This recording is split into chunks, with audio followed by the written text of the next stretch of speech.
As ons kyk na waar die psalms vandaan kom, dit wat ons vandag daarvan weet of kan uitpleis, is dit kom uit 'n tyd toe die Jode van die Ou Testament uit ballingskap gekom het.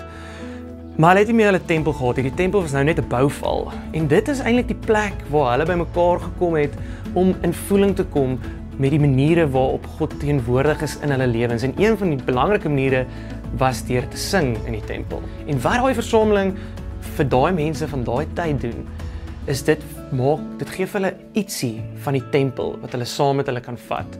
Maak nie saak waar hulle is nie, het hulle nou toegang tot iets van die tempel. So dit word op 'n manier 'n draagbare tempel, 'n soort Walkman.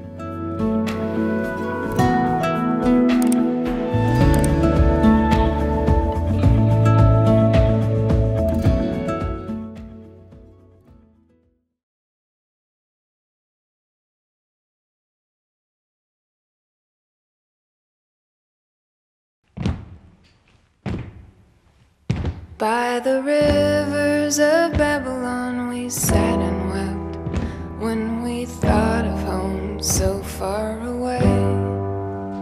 On the branches of the willow trees we hung our harps and hid our hearts from the enemy. And the men that surrounded us made demands that we clap our hands and sing.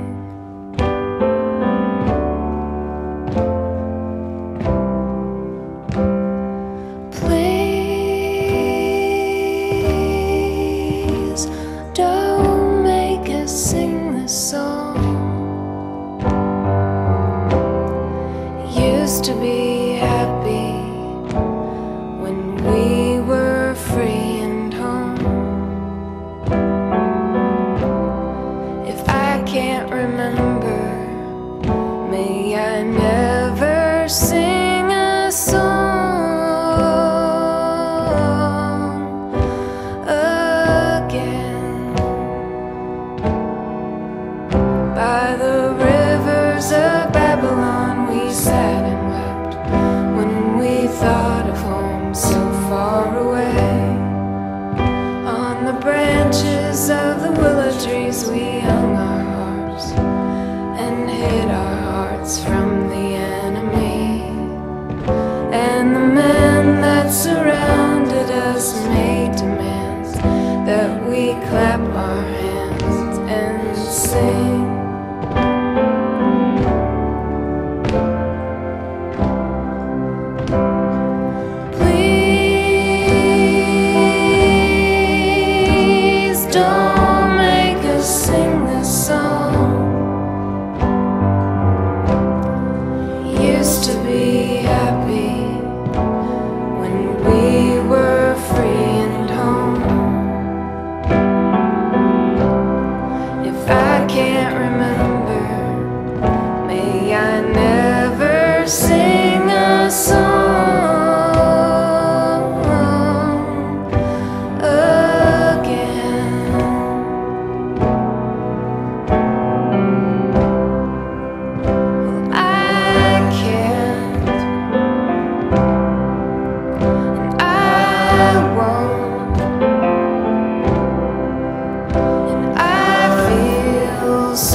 Psalm 137 vers 4.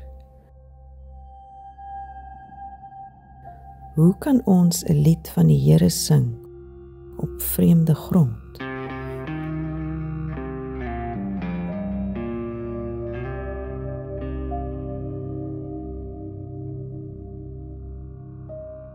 Jy kry iewers 'n ou boks vol ou goed in die hande. Jy weet nie of jy dit wil hê nie. Jy gaan maar deur dit net om seker te maak en jy kom af op 'n stukkie ou tegnologie, 'n draagbare kasetspeler, 'n Walkman en ons het tape in.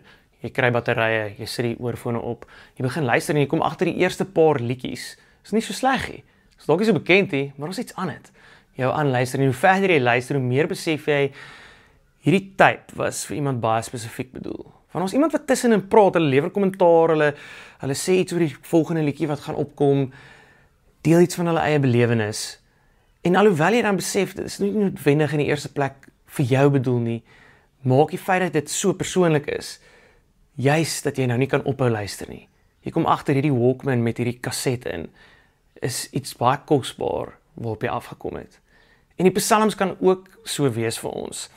As ons kyk na waar die psalms vandaan kom, dit wat ons vandag daarvan weet, of kan uitpleis, is dit kom uit 'n tyd toe die Jode van die Ou Testament uit ballingskap gekom het, maar hulle het nie meer hulle tempel gehad, die tempel was nou net 'n bouval, en dit is eintlik die plek waar hulle bymekaar gekom het, om in voeling te kom met die maniere waarop God teenwoordig is in hulle lewens, en een van die belangrike maniere was deur te sing in die tempel.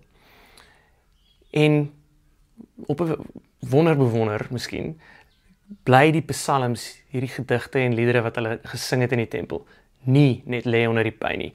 Dit word versamel en uiteindelik kom dit uit in hierdie versameling soos wat ons dit vandag het.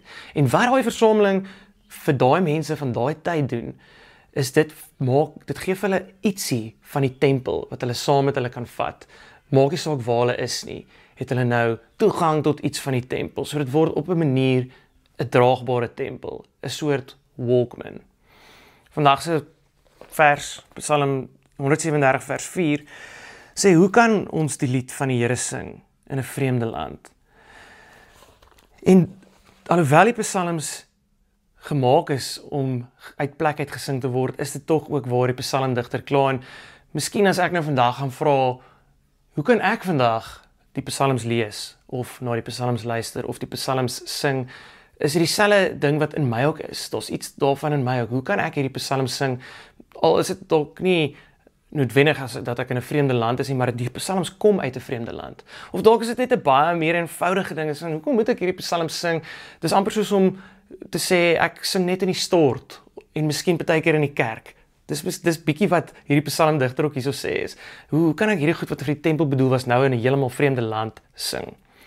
En dit is eintlik 'n leidraad vir wat die psalms so waardevol maak vir ons vandag nog steeds. Walter Brueggemann sê dat die psalms eintlik selde gesing kan word deur mense wat nie uit plek is nie. Of in tye waar daar nie iets is wat uit plek is nie. Gewoonlik is daar iewers iets wat uit plek is. En die psalms bring ons weer in aanraking daarmee. So dis ook wat ons hoor in hierdie psalmdigter se klaaglied eintlik, as hy sê, maar hoe kan ek nou hierdie liedere sing wanneer ek nie in die regte plek is nie? En terloops, dit is nie net 'n negatiewe of 'n hartseer ding nie. Die uitplek uit aard van die psalms is nou verweef met die feit dat die psalms 'n draagbare tempel geword het. Selfs die lofsange het iets te doen met uitplek uit wees. Miskien in die klaagliedere van die psalms kla ons dat ons uit plek uit is, of dat die plek waar ons is nie ons plek is nie. Maar wanneer ons die lofsange luister en sing, dan hoor ons weer iets van die vreugde, die viering, die dankbaarheid dat ons uit daai plek uit is. So as er altyd iets uit plek uit is, dan vra die psalms vir my eintlik net 'n opregtheid en 'n eerlikheid, 'n soort skaamteloosheid om te erken dat daar iets uit plek uit is. Wanneer ek daai oorfone inprop, beteken dit nie noodwendig alles val nou in plek en ek hoor hoe alles in plek is nie. Eintlik prop ek dit dalk eerstens in om te hoor wat uit plek uit is. Die Engelse woord sal wees, wat is dislocated? Brueggemann praat baie van dislocated. Dit is natuurlik iets soos uit plek uit. In Afrikaans sal dit beteken uit lid uit. So wanneer ek so daarna luister, dan hoor ek presies waar in my lewe is iets uit lid uit, gedislocate, of wat van my lewe is uit lid uit, wat van my is uit lid uit, of wie in my lewe, wie om my, of wat in my wêreld is op die oomblik uit lid uit. Dit is hoekom dit nie altyd so maklik is om die psalms te begin sing nie. Nou, 'n ander belangrike behulpsame kenmerk van die psalms is dat in ander digkuns waar ons baie keer sal kyk na goed soos rym en beeldspraak en ritme en woordspelings, baie van daai goeters gaan dalk verlore in die feit dat die psalms uit 'n vreemde plek uitkom na ons toe, uit 'n vreemde taal uit en vertaal word. Baie van daai woordspeling en goeters kan ons nie dadelik op die oog af mee sien in die Afrikaanse of die Engelse vertalings nie. Maar wat ons tog steeds kan sien, wat Bruggeman ook uitwys, is dat daar in die vorm van die psalms dikwels, baie keer, is daar 'n echo. Wat word geëcho? Reël vir reël kan ons baie keer sien, vraag, antwoord, of vraag, vraag, of klaag, klaag, of klaag, lof, of lof, lof. Daar's 'n soort van echo, daar's 'n heen en weer in die klank van die psalms, in die vorm van die psalms. En wat dit vir my sê, is dis eintlik waar ek kan deel word van hierdie mixtape. Die eerste stem wat ek miskien tussen in die liedjies hoor is dikwels iemand wat iets sal gesê soos vir die koorleier. Dis soos 'n nota, is 'n bietjie konteks oor die liedjie. En weer eens daai vir die koorleier, dis die leidraad van die tempel wat nie meer is nie. Die koorleier was in die tempel gewees. Dit wys vir my hierdie liedjie kom uit 'n tyd toe dit eintlik deur ander mense gesing was. Maar nou, as ek lees vir die koorleier, herinner dit my eintlik op 'n manier, miskien sit ek alleen met hierdie psalm. Miskien sit ek op 'n baie spesifieke eensame plek en al stem wat daar nou is nie die stem van die kore nie, maar my eie stem. En dis die uitnodiging, is dat daai ego van die psalm gee ook kans vir my eie stem om te weer klink, saam met die note en die woorde van die psalm. So dan moet ek dit waag om te begin verwoord. Waar is ek in my lewe? En wat is uit plek uit in my lewe? Of wat was uit plek uit wat nou weer in plek is, wanneer ek begin met die lofpsalms? En dis nie maklik om te doen nie. Dink maar net aan 'n voice note. Baie mense hou nie daarvan om hulle voice notes terug te luister nie, want wanneer ek begin luister na my stem, dan klink my stembande en dit wat uit my hart uitkom, nie altyd presies soos wat dit in my kop vir my geklink het nie. En dit sluit aan by 'n baie behulpsame ding wat Johannes Calvin gesê het oor die psalms. Hy sê hy wou die boek baie keer iets noem soos die anatomie van alle dele van die siel. En ons sien dit ook in die psalms. Die psalms het iets te maak, baie te maak met anatomie. Ek het sommer net so 'n paar anatomiese woorde so vinnig deur dit geblaai en gaan kyk hoeveel wat anatomiese woorde val my op. En dis woorde soos voete of voetstappe dalk, niere, hart, longe, keel, tong, verhemelte. So die eerste paar woorde soos die voetstappe en die hartklop en die goed klink dalk soos die tipiese goed wat ons vandag sal meet om ons gesondheidsdata vir ons mediese fonds deur te gee. Maar dit is nie net data nie. Hierdie is die tekens van menslikheid. Dis nie net tekens van oppervlakkige lewe nie, dis die tekens van ons diep menslike lewe. Ons diep menslike kwesbaarheid ook. So daai data word dan baie meer persoonlik, en dit is ook hoekom ons miskien, wanneer ons eie stem in daai voice note hoor, hoekom ons dan sal cringe, hoekom dit so 'n bietjie vreemd voel, hoekom ons liewer net in die stort wil sing, of in die tempel waar ons saam met almal anders kan sing in die kerk. Want dit maak ons miskien 'n bietjie skaam, as ons regtig sien wat hier binne aangaan. Maar die psalms is skaamteloos. Dalk het jy erken dat vandag se teks eintlik uit 'n Boney M liedjie kom. The Rivers of Babylon, as jy nou die hele stuk lees. En dit is eintlik nie eers 'n Boney M liedjie nie, dit was The Melodians. Hulle was Rastafariërs gewees en hulle het hierdie woorde van die psalm geleen vir hulle eie liedjie, om iets van hulle eie vervreemding in die wêreld, jy weet, hulle word nie altyd verwelkom in die wêreld as Rastafariërs en hulle wou iets daarvan verwoord. Maar selfs, al kom dit uit nogal 'n revolusionêre plek vir die Melodians in die 70s, het hulle ook gevoel, daar's 'n deel van hierdie psalm wat hulle liewer maar wil vervang met 'n ander psalm. Die einde van die psalm 137 het hulle maar liewer vervang met psalm 19, wat In die Afrikaanse vertaling sê dit, hier is nou die nuwe vertaling wat sê, die laaste stukkie van Psalm 19, mag wat ek sê en wat ek dink, tog vir u aanneemlik wees. Here, my rots en my verlosser. Maar die oorspronklike lirieke was iets soos the words of our mouth and the words of our heart be acceptable in thy sight. Psalm 137 se einde is nie so acceptable nie. Psalm 137 eindig met hierdie verskriklike beeld wat sê, gelukkig is hy, hulle praat nou van Babel of Babylon, gelukkig is hy wat jou babietjies gryp en teen 'n klip verbrysel. Ek wil ook nie daarmee vereenselwig nie. Nee, nie ek nie. Ons is daarom nou nie meer so nie. Hierdie kom ons daarom uit 'n ander tyd uit. Ek is nie so wreedaardig nie. Ek is nie so kwaad nie. Ek is nie so gevoelloos nie. Walter Bruggeman waarsku ons om dalk nie so vinnig verby dit te blaai nie. Hy help ons 'n bietjie deur op te merk dat wanneer ons hierdie wraaksig in die psalms teekom, dit is die beste bewys van 'n eerlikheid, 'n skaamteloosheid, 'n openheid voor God, dat ons self so kan wees voor God. En dan ook interessant wys hy uit dat hierdie wraaksig word nie in eie hande gehou nie. Dit word eintlik oorgegee aan God. Dit word na God toe gebring, eerder as wat ek dit net vir myself hou. Maar dit vra dan dat ek sal moet opreg en eerlik wees daaroor ook, oor daai dele van my. Is ek soms wraaksugtig? Ja, ek wil hê die dinge wat verkeerd was, moet reggemaak word en iemand moet betaal daarvoor. Selfs in iets so eenvoudig soos as ek reality TV kyk, as van die mense op die skerm voor my iets doen wat ek voel nie reg is nie, dan wil ek hê hulle moet betaal voor, hulle moet boete daarvoor. So daar is dit in my. En ek kan nie net verby dit blaai nie, selfs al bring ek dit na God toe, moet ek dit eers hardop sê, ek moet dit eers verwoord, om dit uit my lyf uit te kry. Maar dan wat die psalms ook vir ons wys, is ons nie net verby die woede blaai nie.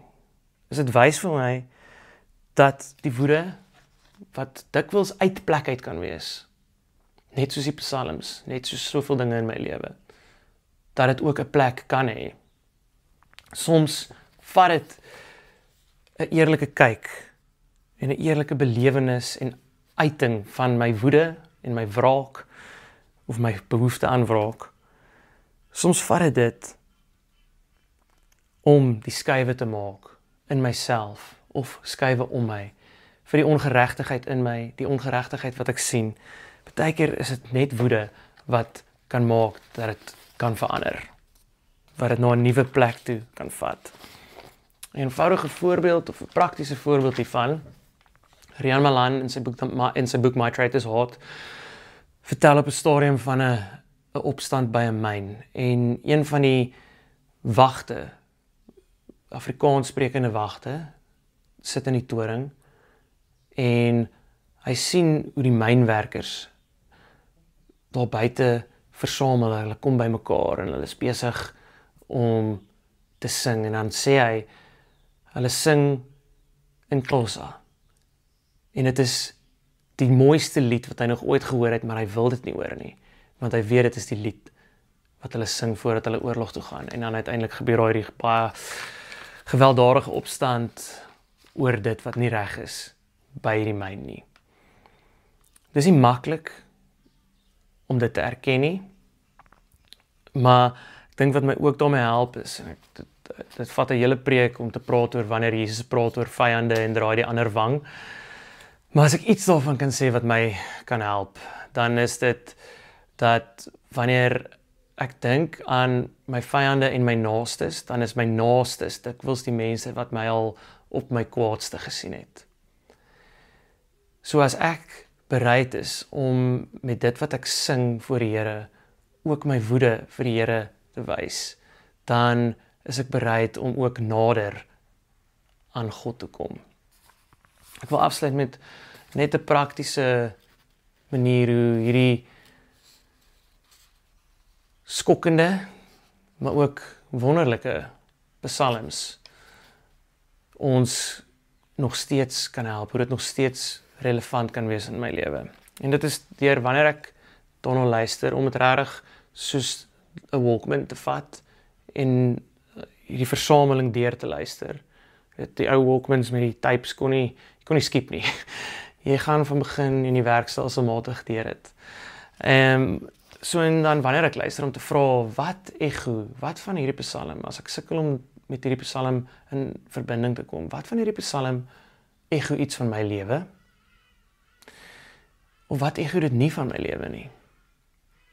En is dit dan omdat ek uit plek uit is, of is dit eintlik omdat iets anders uit plek uit is, dat hierdie goed geëgo word of nie geëgo word nie?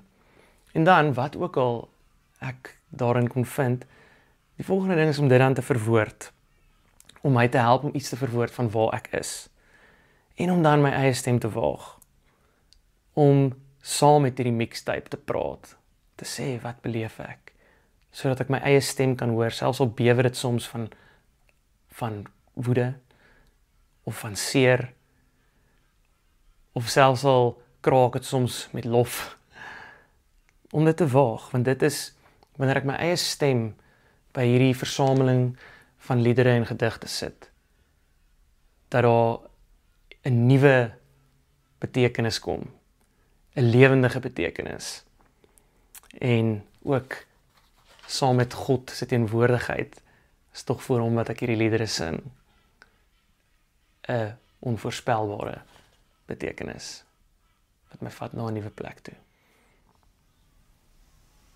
Ons God, hoor my stem, hoor ons stemme, al bewe dit, al sê dit alles nie dadelik so mooi, en so presies, en so duidelik soos wat ek wil nie, help my, om in die ego van hierdie liedere wat U vir ons gegee het, om tog te hoor, wat het ek nodig om te verwoord, sodat ek dit saam met my kan vat, saam met my kan dra, oral waar ek gaan, in my lewe in. Amen. Dit is nou geleentheid om ook te gee, en jy kan dit doen met die SnapScan kode op die skerm, die bankbesonderhede op die skerm, en as jy nuuskierig is oor wat is dit wat jy moontlik maak deur dit wat jy gee, dan gaan maak 'n draai op ons webtuiste of laai ons app af en kyk 'n bietjie daar, en miskien is daar selfs iewers vir jou om betrokke te raak, nie net met jou finansies nie, maar ook met dit wat jy doen. Miskien is daar iewers vir jou ook om in te skakel, en baie dankie vir dit wat jy gee, en dat jy dit vir ons moontlik maak om dit wat ons in hierdie gemeenskap doen, aan te hou doen.